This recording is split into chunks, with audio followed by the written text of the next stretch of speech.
What's going on, guys? It's Nick here, back with another video. Week 1, running back starts and sits. A little bit of a different setup this year as opposed to last season. I think it's a lot more useful, but I guess let me know what you guys think. Basically, I'm going to touch on the obvious starts to begin the video. You know, the players that it literally does not matter what the matchup is. You have to be playing them. Don't want to go too in-depth on those players. Just waste your guys' time telling you that Derrick Henry has a great matchup this week. You should be playing him. Then we're going to go over the running backs who have a difficult matchup. Maybe we should consider benching them. Some running backs that have a really good matchup. Maybe you weren't thinking of starting them, but you maybe should. And then after that, we're going to scroll basically through the rest of the games, or all of the games really, and just touch on all the neutral matchups, right? All the players who weren't a must start, don't have like a great or a bad matchup, just like the neutral players, and just kind of discuss their backfields in general. So still touching on everything, but in like a little bit of a different way this season. So I hope that makes sense. It will make sense once we go over it. But yeah, I think this is a better setup than last season. And of course, you know, start sit decisions, they're going to depend, right, on what your team is. Are you in an 18 league? Are you in a 16-team league, right? Did you go running back heavy? Did you go RB0? Like, obviously, it depends on your specific team. And so a running back could be a start for you and easy sit for someone else. So if you have more questions after this video, you can see all of my rankings for every format on the website, thefantasyfootballadvice.com. So let's get things started off as usual. This side of the day, yesterday's stat. Just 4 tight ends had a game with at least 15 targets last season. Darren Waller, George Kittle, Logan Thomas, and who was the fourth? The answer is Austin Hooper. Trip Uglum was the first to get that right on YouTube, and at JC Ingles 11 was the first to get that right on Twitter. Today's stat, talking about running backs. We all know Ramondre Stevenson went off in the preseason, so he had by far the most fantasy points of any running back. But who had the second most fantasy points? We're going to go half PPR scoring among running backs. So this week, I'm calling the must starts. If you've got these guys, they are in your starting lineup. Christian McCaffrey, Dalvin Cook, Derrick Henry, Alvin Kamara, Aaron Jones. Then Mixon, Jonathan Taylor, Najee Harris, Antonio Gibson, Nick Chubb. And then I have Austin Eckler here. I personally, as of recording this, do not know his status. On Thursday, I believe it was. Yeah, Thursday, he missed time. I believe he didn't play at all in practice with a hamstring injury. Hamstrings are very concerning, but we don't know any sort of details at this time, just that he was sidelined with the injury. Obviously, if he's out, don't play him. If he kind of looks a little bit limited, like, it totally needs to know just like what sort of news comes out. So I'll say if he were fully healthy, he'd be a must start, but I can't really say what he is right now because I don't know what the injury is. So we're going to hear a lot more news on Friday. We're going to hear news on Saturday, Sunday morning. So just pay attention to this one. But again, I can't really tell you to start or sit him because I don't know what his health status is. So those are the must starts. Running backs this week that have a very difficult matchup that maybe you were absolutely going to start, but this week, maybe you don't. Saquon Barkley versus Denver. This is difficult for a number of different reasons. Number one, Denver has one of the best defenses in the league, in my opinion. Now, if you use the draft package, you probably have the Denver defense, right? And so you're very excited that they get this great matchup. It's on the road. It would just be an absolute smash spot for Denver if it was in Denver this week. It is on the road, so it's in New York. But Denver has, a very, very strong defense. And we know that overall, just looking at the game environment, this is not a good game for the Giants, right? Number one, Daniel Jones is very turnover prone. He will get sacked a lot. Like, he's not a quarterback that will sit in the pockets, scramble really well when he sees pressure, not make mistakes. Like, he's going to make mistakes in this one. The Denver defense is going to capitalize on that. So that's not great for the running back. They also just have a lot of injuries. You've got Evan Ingram injured. You've got Kenny Golladay injured. You've got Saquon Barkley coming back from injury. And so to begin with, they weren't even an elite offense. Now they've got all these injuries. It's like, I don't see good things happening. I'll pull up, actually, I have on the screen over here for me. So it's a 41.5 point total. But then you have 2.5 point favorite for Denver. And I think that should be a little bit more. I think it should hit that 3 mark. So that's basically saying New York's going to score in that like upper teens to 20. So maybe they can score 2 touchdowns, but they might only score 1 touchdown. And then when you also throw in the fact that he's definitely not going to see like 80, 90% of the snaps, he might be around like 50%.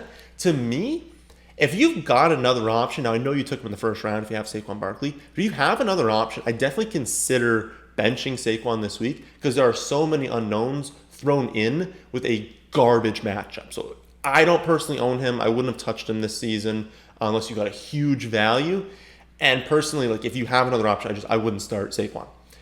Chris Carson at the Colts is a tough matchup. The Colts have a very, very strong run defense every single season. I believe it's like only Derrick Henry who's ever produced against them in like the last few years. They're very, very good. Again, this is on the road, so a little bit more difficult when you're traveling, when you're not playing at home.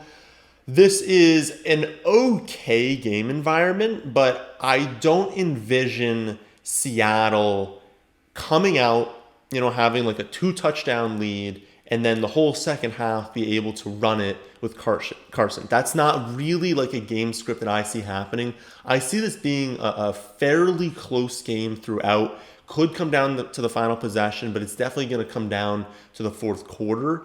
And I don't see Seattle viewing this game as if we get up, it's probably going to be with the passing game. It's not going to be with Carson.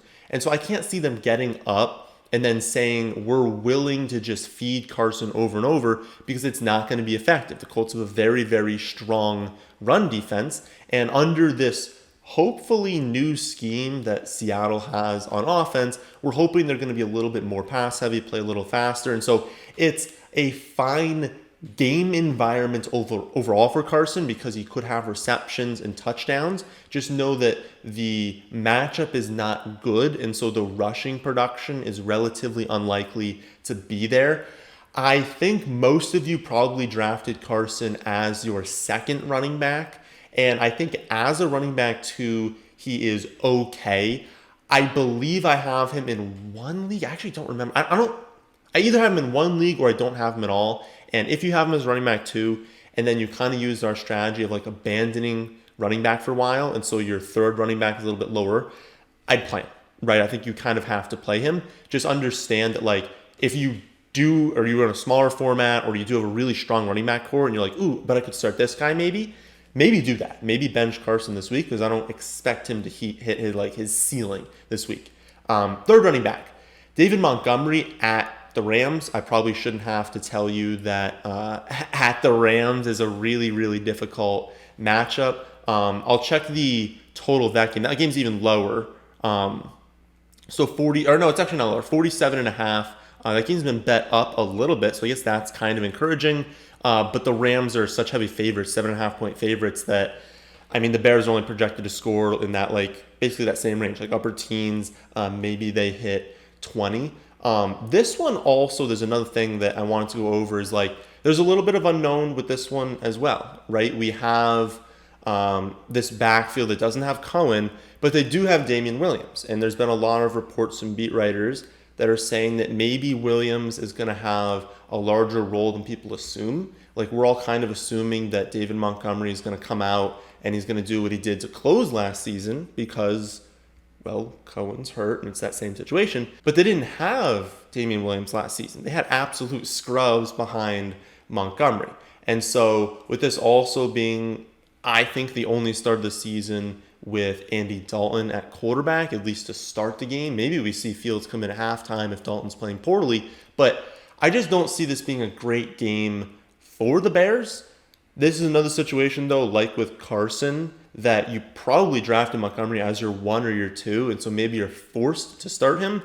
But if you grabbed running backs, maybe you grab someone like Mostert that we're going to go over, I consider starting Mostert this week over David Montgomery just because he's got an incredible match. Montgomery, I don't see the upside if he doesn't score a touchdown. He basically has to score a touchdown this week, and since the Bears are only going to score 1, maybe 2 total touchdowns, you're asking a lot for that to be your guy, right? So I don't love Montgomery this week. I would bench him if you can. Myles Gaskin also would probably be a bench for me at New England, that is never something you want. Maybe last season that was okay when the entire New England defense opted out. But this season, a lot of them are back. They don't have Gilmore. I believe he's out for the first 6 weeks. I believe they placed him on the IR. So that's unfortunate for their defense, and I guess that helps a little bit. Not necessarily for Gaskin, but it makes it more possible that Miami can put up points. And if they're putting up points, maybe those come through touchdowns from Gaskin. But in general, it's such really, really bad environment to be in. New England's also favored in the game, and so you're not projecting a favorable game script for Myles Gaskin. We don't know that rotation. We don't know how much Salvin Ahmed. We don't know how much Malcolm Brown is going to play. We're pretty sure Malcolm Brown's going to be the goal line back. It's like, I kind of just want to see it, and I don't want to take that chance in a matchup at New England, right? The Detroit running backs so at home against San Fran, that's a really bad matchup, especially because San Fran can kind of game plan, like they can game plan Hawkinson out of the game, they can game plan the running backs out of the game because they're not worried about the wide receivers. This is also a matchup where Detroit's going to get absolutely dominated, and so that's not good. And then the other component is San Fran is one of those teams that can really limit your offensive plays. And so if San Fran gets up early and just runs it every play in the second half like they want to do and like they're going to be successful doing, well, now Detroit not only is going to be inefficient on offense, not score many points, now they're not going to run many plays. And so you're like, oh, but what about like garbage time receptions? They're not going to run many plays in the second half. And so if they don't have many opportunities to use players, that just decreases everyone's floor and their ceiling. So personally, even with that news too with Swift, like we don't know if he's going to have a good snap share with, you could say, oh, use Jamal Williams, but you don't know what his snap share is going to be. It's a bad matchup. Like I would just bench all Detroit running backs this week. Last really bad matchup is the Buffalo running backs versus Pittsburgh. We consider playing the Buffalo backs when, they're going to win by 2 touchdowns, like easily, right? They're playing a bad run defense, and it's like they're not going to do good in the first half, but second half they might run the ball, they might score running touchdowns. This is not a matchup where we expect that to happen. I expect Buffalo to stay very, very pass heavy against the Steelers. Steelers have a very strong defense as well, so we're not like attacking them with the running back position. And Josh Allen's the goal line back, right? So he's going to throw touchdowns in, he's going to run touchdowns in. Their rushing props, I think Moss is at like 28.5 for his rushing prop. I think Singletary's around like 33.5. So Vegas is not expecting much rushing production. So you're basically praying for a touchdown. Not something I want to do in week 1. No one's on bye. Very few players are hurt. You should probably not have to start Singletary and Moss. Some good matchups. So some players that maybe you were like on the fence about, but you should probably put into your starting lineup. We'll start off. James Robinson needs to be played if you have him, basically. And I know some of you drafted him as maybe your second, your third, your fourth. If you drafted really early in the season, 4th running back, you're going to be playing James Robinson this week. This is the best matchup Jacksonville's going to have all season. I know it's a little bit scary not knowing exactly what's going to do in offense, but this is a smash spot. Like at Houston has the worst defensive line in the league. The Jaguars are returning all 5 stars of their offensive line. They're not like an elite line, but they're a very quality offensive line. I don't understand how the line is only 2.5 points in favor of the Jaguars. I think Jaguars smash in this spot. They're going to score a lot of points. They're going to be ahead in the second half. And I just think this is a spot where Robinson can have 100 touchdown with reception. I think his reception prop is like 2.5, right? So they're expecting, 2 to 3 receptions. I think Vegas is expecting around like 90 to 100 total yards. Like this is a really, really good spot for Robinson. You got him. I don't see how you bench him this week. Miles Sanders has a good matchup. Atlanta does not have, he's at Atlanta, by the way. They don't have a great defensive line. And I do believe, so the concern with Miles Sanders is basically how much of a workload does Boston Scott take? And then how many receptions does Gainwell take, right? The rookie. But for week 1 in this spot, this is a game I expect to be high scoring. I think both these teams can push into the upper 20s. I think Miles Sanders has a good chance of scoring a touchdown. I think he's still going to have some receptions. I think he's going to get, maybe like 60, 70% of like the rushing volume. And so when you add all that together, he's a very, very quality 2. And that's probably where he got. Like it's pretty unlikely you took Sanders as your 1. And so I think he's a really, really quality start if you got him as running back 2. As I alluded to earlier, the San Fran running backs at Detroit, I don't care if they're on the road. Detroit is a trash team. San Fran's going to win by, I would say at least 10. That's what I'm thinking, is that they're going to score a lot of points, and Detroit's not going to score a lot of points. Whole second half's going to be rushing production. If you got Mostert, that's the one I think is going to have the better game. I think to start the season, Mostert's the 1A, Singletary's the 1B. Did I say Singletary? Trey Sermon. Trey Sermon's the 1B. I think both of them are going to score a touchdown. I think obviously Mostert also has more upside because of that big play upside. He could score an 80-yard rushing touchdown just like first play of the game. We've seen him do it before. So the tricky part is like, who did you take, right? Because a lot of people that took this like Mostert and Sermon range, they maybe took two running backs to start, but I would just say they're quality flex options. I would say that maybe you don't put them into running back 2 if you have like a really quality second running back. Like if you went, Najee Harris and Gibson, but you're not benching those guys to start Raheem Mostert, right? But maybe in the flex, in your second flex spot, I would just find a way to get them onto your roster because their floor is so high. There's no world in which Detroit comes out and wins by 20, right? Maybe we fade these guys in games where San Fran is forced to throw. That is not going to happen this week. And so I'd find a way to get both of them into your lineup, but I'd lean Mostert. If you can't get Sermon into your starting lineup, I think that's okay. I think maybe his time to break out comes in a few weeks, not week 1. But if you're like, but I need one of them to start, do it. This is a fantastic matchup. One of the best matchups San Fran's going to have all year. Final two. We've got Mike Davis versus the Eagles. This is not a great matchup on the ground for Mike Davis. We will pretty much never say it's a good matchup on the ground for Mike Davis. Atlanta's just not going to be a good rushing attack. Mike Davis is not a running back we expect to have a lot of rushing yards. But honestly, he could be in that like 40 to 60 rushing yard range, which would be fine. He's got a good chance to score a touchdown this week. He should have a decent number of receptions. And so it's kind of like with Miles Sanders. It's like you just add all of this stuff up. It's like he's not crushing in any one area, but if he has a touchdown, has some rushing yards, has a few receptions, he's going to be worth the start. So especially in a full PPR league, I'd be starting Mike Davis. As you move towards standard, he's not as good, but I think in most formats, he should probably be in your starting lineup. And then Damian Harris is in a great spot versus Miami. I know that I've been really high on Ramondre Stevenson this offseason, but I had both of them listed as a target in the final rankings because this team is going to run the ball a ton, and especially to start the season, Ramondre Stevenson will likely have a role. I guess we can't really confirm that in like the first few weeks, but he's going to gain more reps over time, and his upside comes if Harris goes down. But Harris is very clearly the number 1 running back to start the season. You've got a top 5 offensive line for New England.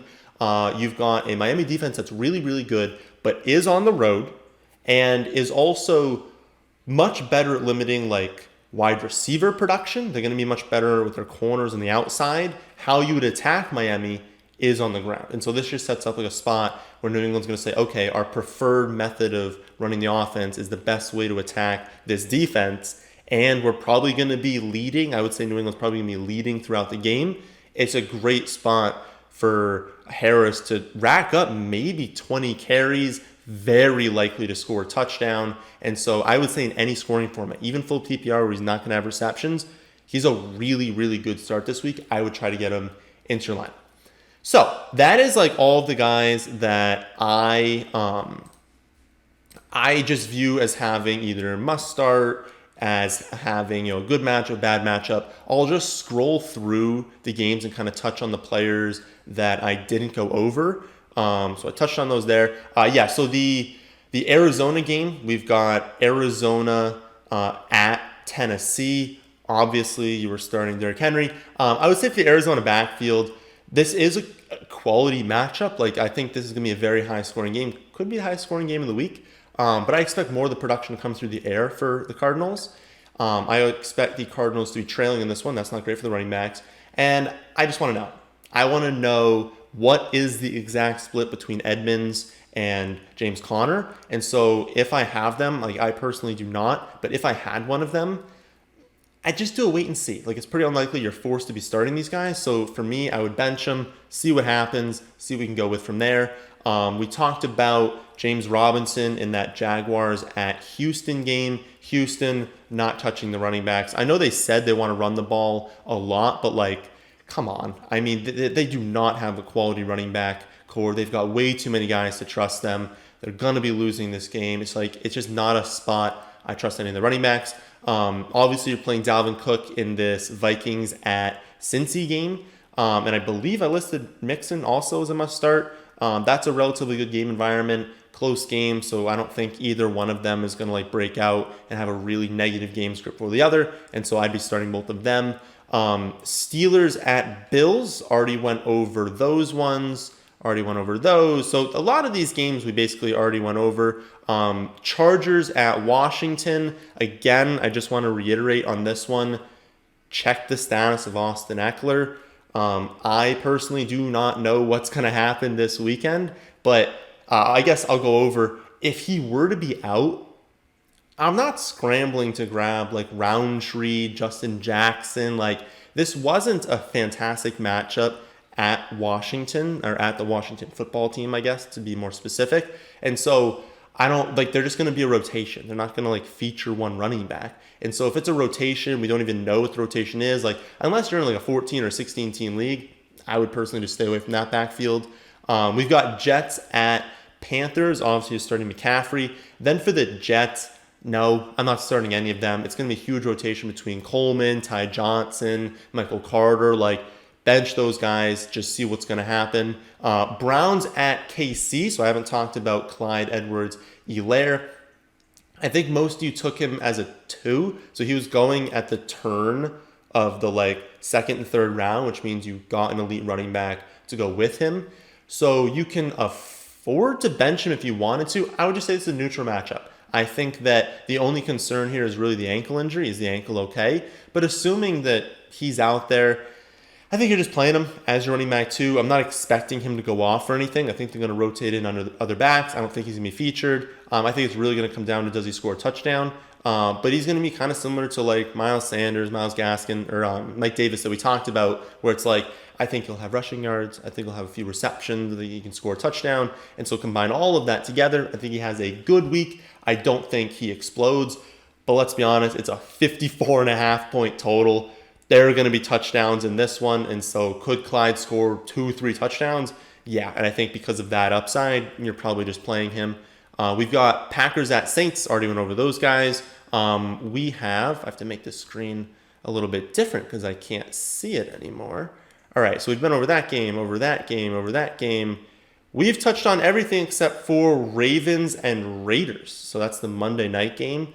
For this one, I think you're starting Gus. His rushing prop, I checked, is around 70 rushing yards, which is really, really good. That's like a nice rushing production. Obviously, I think his line for receptions is like 1.5, so thinking like 1 to 2 receptions. I just think that the most likely outcome for Gus here, especially with, of course, the injury to Dobbins, then the injury to Justice Hill, like, it's really only Gus and Williams right now that like know the playbook, are trusted by the coaching staff, and it's really Gus as like the clear one. And so when they get to the goal line, it's so likely to be Gus. So I think he's going to score a touchdown.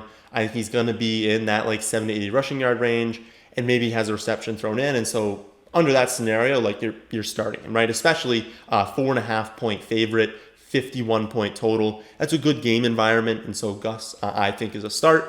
And then, I mean, I just don't like Jacobs. I highly doubt anyone who watched our content owns Josh Jacobs.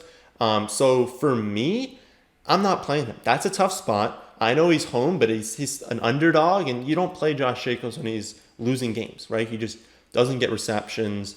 If they're losing games, it means maybe they're not scoring as many points. So if he doesn't score, he doesn't have receptions, he's useless to you in fantasy. So personally, I would not play Jacobs, but I also think that you guys probably just don't own him in general. So that is, I think, every single backfield you needed a take on. Let me know if you enjoy this sort of setup. Again, I think it's the most useful to you to go over the matchup like that and not spend time telling you that like McCaffrey and Derrick Henry are good plays. But if you want a different format, I guess let me know, but I would need to see like an overwhelming majority because I think this is the best way to go over all the content. And again, if you play in like an 8, a 16, a 10, a 14 team league, and you're like, okay, you said like 3 of my guys are starts, but I have to narrow it down to 2. Well, kind of go over my tone. How was I kind of talking about that player? But then also just look at the website, right? I have projections under every format for every position. And so you can see exactly what I think on all of these running backs, if I would start or I would sit them. But that, my friends, is the end of this one. Hope you all enjoyed. If you did, then how about hitting that like button? And how about subscribing to the channel if you're new here? Thanks for watching.